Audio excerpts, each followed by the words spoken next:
Late last Sunday afternoon, I went for a walk on the trail down in Springwater, which is just outside of Barrie.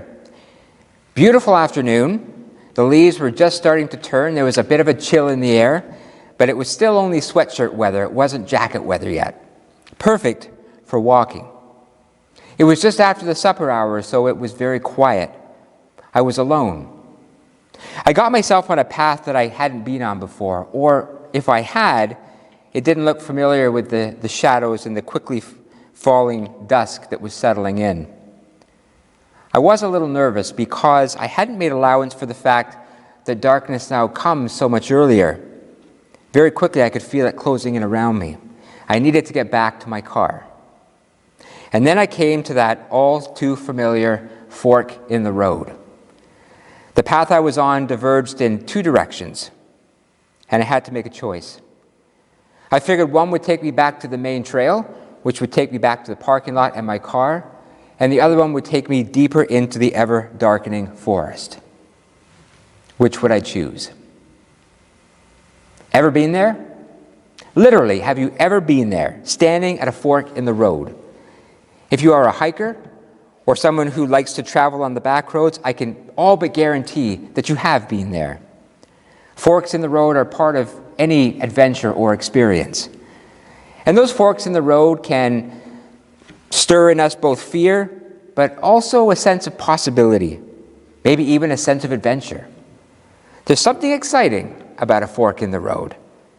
Yes, the choice could take us somewhere where we don't want to go, or it could take us somewhere that we never imagined going. Which way do you go? This dilemma, of course, was captured so well by Robert Frost in the first stanza of his poem, The Road Less Traveled. Two roads diverged in a yellow wood, and sorry I could not travel both, and be one traveler long I stood, and looked down one as far as I could, to where it bent in the undergrowth. We've all literally been at a fork in the road, and if you have a good fork in the road story, please share it. I'd love to hear it. But I want to talk for a few moments today about the other kind of forks in the road, the figurative ones. The decisions that we as human beings have to face in life between possibilities. Do I do A or do I do B? I want to talk about choices.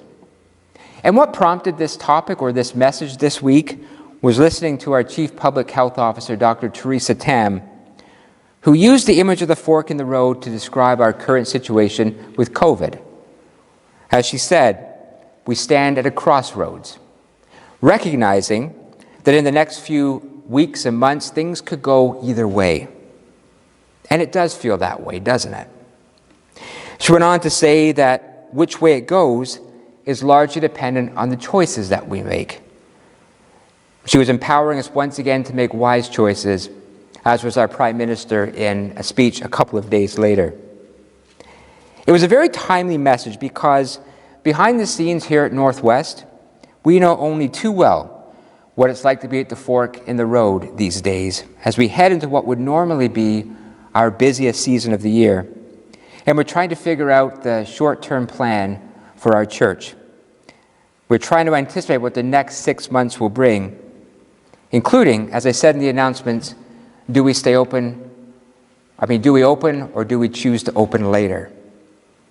Anyway, this would be a great time just to give a little shout out to our unified board, our staff, and our volunteer leaders here who are tasked with the job of figuring out this huge fork that we are standing at, trying to find that balance between making sure we're protecting the safety of our community while still staying viable and accessible during these uncertain times.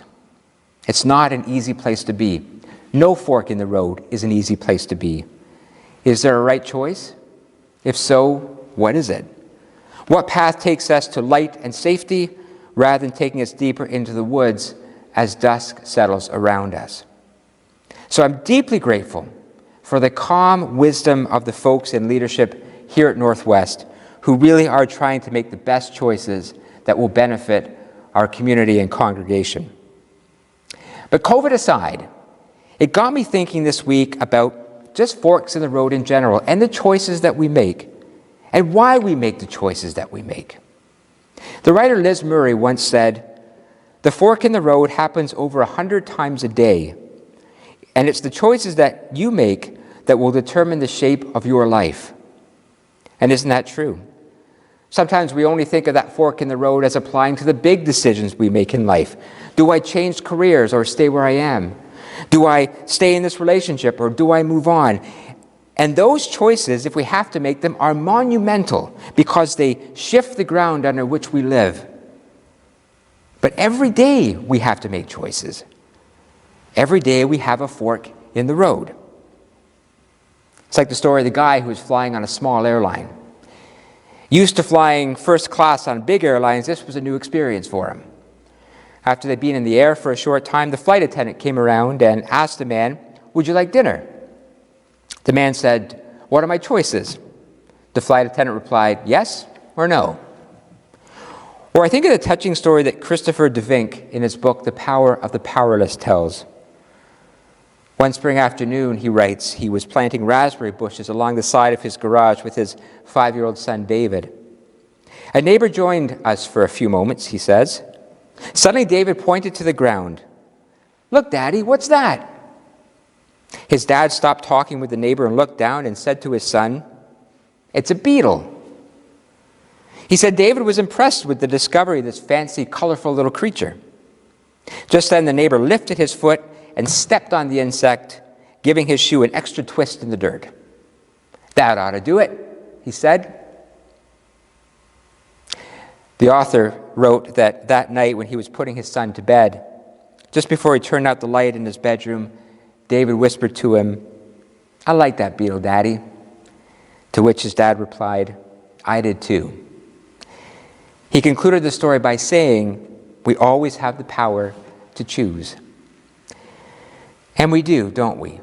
Every day, we have choices to make every single day.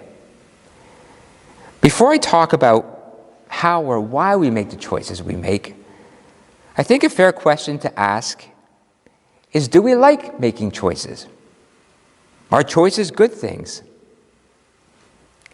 Are choices good for us? I'm sure to a person you would of course say, well, of course choices are a good thing. In fact, it's one of the great things about living in a modern country like Canada. We get to make lots of choices. Get up in the morning and we can choose Raisin Bran or Shreddies or Fruit Loops for breakfast. We can wear the red scarf or the blue scarf or the pink scarf. You can pick your choice of gas station to fill your car up, Esso or Shell or Petro-Canada. And while you're paying to get your gas, there's an entire counter filled with snacks. You could have a Mars bar, a bag of peanuts, or that gruesome-looking hot dog turning on that spit. Remember those things? Isn't it wonderful to live in a land of choices? Of course it's good for us, we all say. Well, hang on there, because guess what? Some of the evidence suggests otherwise. Having lots of choices all the time seems like a good deal, but actually, it could be causing you more worry and anxiety than you ever guessed. A very interesting study was done a while ago. It's such a simple study, but it was so fascinating. They took 200 people and told them to go to a store where they would receive a free piece of artwork to hang on their wall. So the people came to get their artwork, not knowing that they were going to be part of an experiment. Here's what the experimenter did. 100 of those people, so half of them, were simply handed a well-known piece of art, and off they went on their way with their gift. The other 100 people were given a choice. They could pick from 3 different well-known paintings. They were told they only had 5 minutes to choose, and once they had chosen, they couldn't return it. 6 months later, each person in that experiment was contacted, and they were asked how they enjoyed their piece of art. Of those who were given no choice, 90% said they were happy with their gift. For those who were given a choice, 50% said they were happy with their gift. Isn't that interesting? When we have to choose, it means we have to reject something else, which creates inner conflict, because we wonder, would we have been happier with the other choice? They did almost exactly the same experiment in a restaurant. 2 groups of people were told they were coming to a restaurant for dinner or fine dining.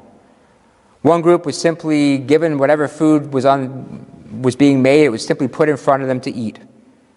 The other group were given choices from a menu, including the main course, the desserts, the selection of wine. Guess what? Those who were given no choice ranked the experience 4.5 out of 5 stars. Those who were given a choice of food made by exactly the same chef ranked the meal 3.5 out of 5 stars. Why? Because they wondered if they'd made the right choice. We actually, as human beings, don't do extremely well when we are overwhelmed with choices. And I can absolutely relate to that. Years ago, when I was still a student minister, I spent a small amount of time living and working in a very small village in Jamaica. There were no stores there, just a small hut in which a gentleman sold only the most basic of household items and food. Choice was almost nothing. You took simply what he had. I remember when I came back to Canada, I went into a grocery store. I had to buy toothpaste, of all things. And I remember standing in front of a wall of toothpaste, every kind of toothpaste you could imagine, and I could feel my heart start to race and my breathing quickened. I was having a little mini panic attack with all these choices after having lived in a place with basically no choice at all. I had to actually leave the grocery store, catch my breath, and come back in again. I'm not sure what the point of all of this is, except to say that making choices affects different people on different levels. And at the risk of sounding a little preachy, maybe this is a little nudge to those of us who live in a world of excess at the expense of others. Not only do we not need the abundance of choices that we have, but we may actually be happier and better off with in a world of less. Something to think about the next time you're buying toothpaste. By the way, what's the only musical instrument that you find in a bathroom? A tuba toothpaste. Thank you very much. But let's get back to this idea of the fork in the road, of making choices. Maybe right now you're facing a choice in your life. Maybe you're standing at a fork in the road, wondering which path do I take? Maybe looking for a little wisdom. So let's look into that book that has some wisdom for us, the Bible.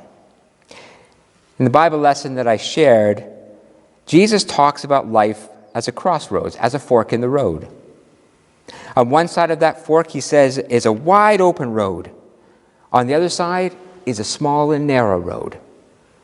And Jesus is purported to have said, do not take the wide road, for that leads to ruin. Take the narrow road, for that leads to life. I've always wondered what Jesus meant by these words. He doesn't explain them, so it's up to us to interpret them. And generally, we've interpreted them as a moral imperative on how we should live. In other words, don't live a hedonistic, self-indulgent life where anything goes, because ultimately, that's a life that doesn't lead anywhere good. But instead, live a disciplined, sensible, focused life, for that is the more successful life, the more pleasing life. Choose the narrow path. Is that what Jesus meant when he would distinguish between the wide road and the narrow road? He may very well have. And we've certainly seen that moral imperative play itself out in life. Maybe you've even seen it play out in your life as you gave up your misspent youth on the wide road for a more disciplined adulthood life that made you happier. Who knows?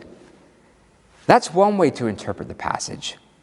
Choose a narrow, focused life rather than a life of anything goes. But are there other ways? The environmentalist Rachel Carson used this image of Jesus to raise another moral imperative: how we live in relationship with our created world. Listen to these prophetic words that she once spoke.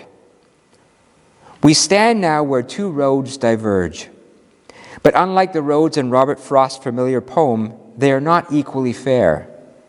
The road we have long been traveling is deceptively easy, a smooth superhighway on which we progress with great speed. But at its end lies disaster. The other fork in the road, the one less traveled, the narrow path, offers our best indeed our only chance to reach a good destination, and that assures the preservation of the earth. It's a great quote, and especially a great quote for these COVID times. I think she's right. For too long, our world has been traveling down the superhighway of greed and excess, exploitation, with little thought to what we're doing to our planet and to each other. Suddenly now we've been forced to grind to a halt, a pause from barreling down the road, if you will, which has given us new perspective on many things. And maybe moving forward, as I've said in the past and I'll say again, if we can salvage something good from these horrible times, it's a recommitment to a narrower, more responsible road to preserve the planet and to preserve the best of humanity. I.e., to come full circle, there are more important things to invest our resources in than 50 different types of toothpaste. But you get the point. But how I want to interpret it today, as we think about the choices that we make in life, I believe he's reminding us to simply stay true to what we cherish and value and believe. That even if everyone is making a choice over here, the wide road, you stay true to what you believe in yourself, and trust in your ability to make good and wise choices, even if you have to make them alone.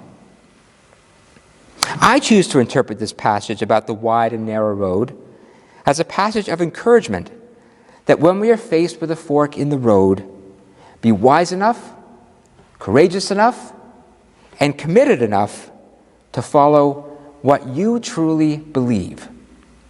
The narrow road doesn't mean a limited road. It certainly doesn't mean a narrow-minded road. It means a road aligned to your inner wisdom and your inner truth. You know, my experience, and I'm sure your experience too, is that we generally know the right choices in life. When we stand at a fork in the road, we generally know which path we should take. The question isn't, do I know which path? The question is usually, do I have the courage to take the one I know that I need to take? Even if it's the path less worn, even if it's the narrow path, and even if I walk it alone. Jesus is inviting us that when we are faced with a choice to trust in ourselves, to trust in our values, and to trust in our own wisdom. It's a great anecdotal story about the former President Abraham Lincoln. On January 1st, 1863, Abraham Lincoln was set to sign the Emancipation Proclamation that would end slavery in the United States. A truly historical moment. As the story goes, Lincoln spent all morning shaking hands with dignitaries and leaders, and finally it came time for him to sign the document. But he refused to sign it. He said, "I'll sign it later." All of his advisors were adamant, "No, you must sign it now, Mr. President. You must sign it in front of all these people. You have to get it done." Mr. Lincoln refused. Instead, he went back to his room to rest. It wasn't until much later in the day that he emerged, and only then did he sit down and sign the Emancipation Proclamation. Do you know why? Abraham Lincoln suffered from arthritis. And after spending all morning shaking hands, his hand was tired and it would tremble. He knew that this was the most important document that he would ever sign. And if he signed it when everyone wanted him to sign it, he knew his signature had a chance of looking shaky. And as he said later, he didn't want anyone looking back at this document in the future and thinking the president wasn't completely sure of himself when he signed it. Hence, he waited until he knew he could sign that document with a strong and steady hand. In that moment of choice, he trusted his inner wisdom. He trusted himself, and he found the courage to do what he needed to do. When faced with a fork in the road, I believe that we know which path to take. The question is, do we have the courage to take it? And that really brings me to my last point today about choices, and it is this. Not only when we are making choices do we need to trust in our values, but we truly need to trust in our deepest impulses. Dare I say it, trust in our instincts. Now that fall is here, one of the sights that we will start to see are geese making their way south. Maybe you've already seen some. I think it's one of the most beautiful sights of the season, looking up and seeing those birds flying in formation. When we lived in Sussex, New Brunswick, I was convinced that we were on the main flight path of all the geese leaving the Maritimes. It was like we lived on the equivalent of the Goose 401. Every day there'd be flocks of geese flying over the house, often very low to the ground. A truly magnificent sight. But what I find most fascinating is that they simply just do it. They know how, they know when, and they know where. They are following their instinct. A guy by the name of Craig Lounsborough captured this almost poetically when he wrote this. I've always marveled that geese can feel a call stirring in them to rise on hardy wings to engage it. Without as much as a single question, legions of them lift themselves to autumn's skies, heeding the inner call to distant southern horizons, and without contemplation, compass, or map, complete the feat. Every living creature is born with this wonderful quality called instinct. Just as geese are never taught how to fly south, butterflies are never taught how to weave cocoons, robins are never taught how to build nests, bees are never taught how to construct hives. They just do. Because woven into them is this universal impulse, this universal wisdom. They only need to follow its voice, its nudge, and they will know what choices to make and what paths to choose.